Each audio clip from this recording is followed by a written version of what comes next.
Upon one summer's morning, I carefully did stray down by the walls of Wapping, where I met a sailor gay, conversing with a young lass who seemed to be in pain, saying, William, when you go, I fear you'll never return again.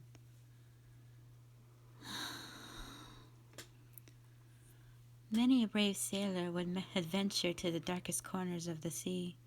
There are few that return to port. Missing a limb, maybe three, they oft have many tales. No one but the bored seek them. Perhaps those tales hold the fearsome kraken, a craven serpent, or Davy Jones' locker just barely sparing them. Each more unbelievable than the last. I've heard them. Huh? Hello there. Please, do not tremble. I mean no harm. Approach. Ah, how cute. I've not seen a mere adventure in decades. Your kind is scarce nowadays. Truth be told, I felt nostalgic of the days they would journey here to see me. They would say, Aoandon, I've returned. Often, the stories they told me had them fighting life and limb against swashbuckling pirates, saving a noble maiden from a lustful shapeshifter, and more. They became insomniacs from the many hours they would spend telling me these stories. I always listened so intently. All of their tales, even the tall ones, entertained me.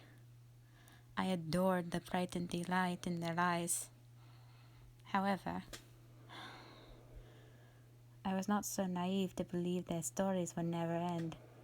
Slowly, they either fought valiantly to the last breath, or they grew old and grey, eventually withering. They no longer came when the sun set, and once again, I was all alone. All I knew from then was the sound of the water, and how the memory of those brave souls would live on upon it forever, for as long as even I lived.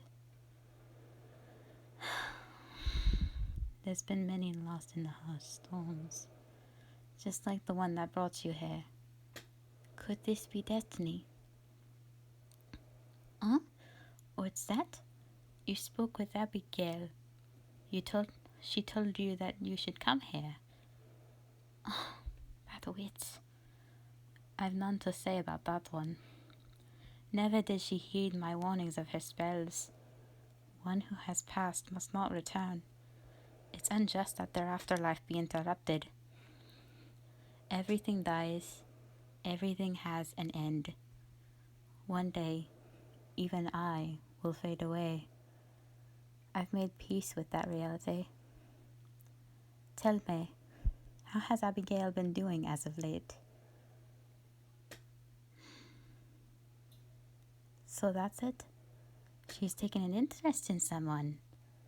That person must know the dangers of necromancy. Otherwise, who can say what she would do to them? I know of her for a deluded, eerie soul, too content in her world of dreams. I'm not surprised.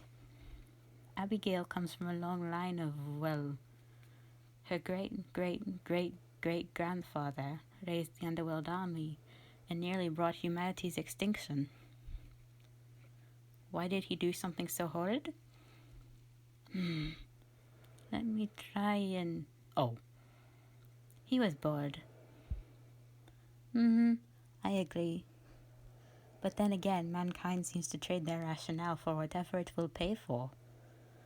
The same reason that man wished for a wife and a spirit turned a goose into one. But I suppose it doesn't really align with this, does it?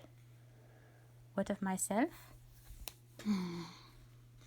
When you live for centuries, human, the meaningless memories, those of a cruel beginning, fade like the flowers when it no longer rains. There is nothing on me that you can learn in this moment, and I am so sorry to say that.